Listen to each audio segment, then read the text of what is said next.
No, we haven't seen each other since '98. Yeah. Really? Yeah, Wow. '99. So like, so he got a beard and I got fatter. So. Well, we saw each other for the movie. Remember, we met up in 86th Street? Oh shit, that's right. 86th Street. That was a tight. When Fast and the Furious 1. When it first came Yeah. out. Wow.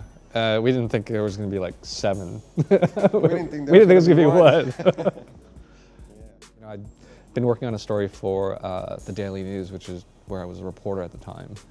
And that was about, kids going on the track. But I felt like at the end of that, and it was for like a family newspaper on a Sunday, and I felt like there was a much more exciting story through Rafi. And one thing led to another, and like 6-9 months later, we had a story.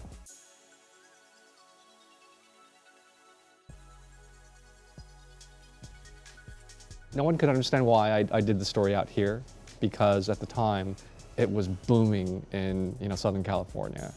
And as you saw in the movie, it's like, babes and bikinis and, DJs. And out here, it was a completely different thing. To own a car in New York is absolutely insane. There's no reason for you to own a car. I don't own a car now. And, a lot of these guys here were, not only did they, own cars, but they were spending all their money kind of hooking up their cars. So I felt that to do that here was so much more urgent than it is to do it in Southern California, where it's just, you inherit it from, one generation to the next. The West Coast thing was more of a... It's like a party. It was like a big yeah, like kinda, a party and going to the track. Yeah. The stuff here is more grassroots. We were in the streets. It was illegal. So I guess that made it more exciting. And also that where the story started, where I originated from, which is Washington Heights. And it's not the greatest part of town of New York, and we will do this thing to keep ourselves busy and doing something. Yeah, it just felt so much more exciting and like illegal, and blocking off the highway in the middle of the night is crazy. We call it the front wheel drive era, because when we used to go to the track with a front wheel drive car, they would laugh at us like, oh, what is that? And then once they saw how fast we ran, it's like, wait a minute, what you have under the hood? I want to see. Well, I got a little engine, 4-cylinder. That's what I got. They couldn't believe it.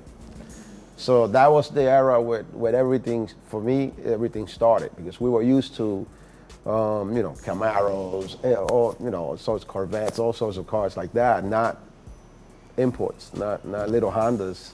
Yeah. It's like a car your mom would have, Yeah. go get groceries in Yeah, it, and hand-me-downs, and you just turn this into a monster.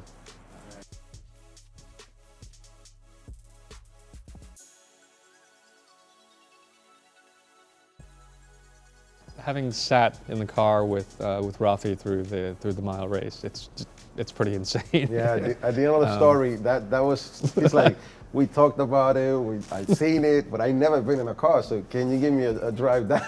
I was just laughing the whole way down. So life flashed before my eyes. He had a friend in the back seat. It was a gutted out Honda Civic, and it was basically a thin sheet metal and a monster engine. He's laughing the whole time. He's got a friend in the back seat with like a bottle of scotch and a Dixie cup. I'm in the front seat sweating bullets. And it was as if everybody in front of you was accelerating into you. That's how fast we were going. And he was like weaving through cars going, I don't even know how fast it was, but... And actually there was no speedometer, so no... We just had a tag. So nobody knew how fast we were going. Speedometer. That was insane.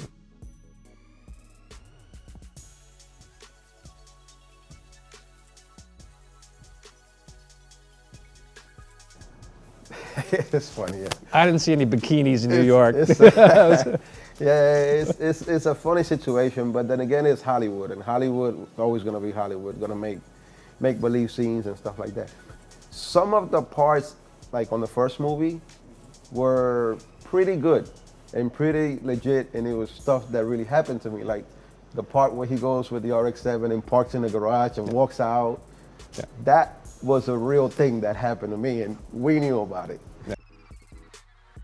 Tough to say like one car because every car, I'll give you a good example. This is a 86 Corolla. You look at that and you say, what is that? Look the way it looks. Right now it's getting painted. That car goes 180 miles an hour in a quarter mile. So it's every car is different, but I treat every car the same because, like I said, I like what I do. And once I'm driving, I'm concentrating on what I do. It's like Michael Jordan, right? Michael Jordan's in the zone. He'll score 50 points because he's in the zone. So once you get in a car, you're in your own zone. You just concentrate on what you're doing. The world doesn't exist. Everything outside just stops, and this is what you're doing right now. That's the way I always took street racing, and maybe some people take it different, but that's the way that was my office for that moment. That's the way it was.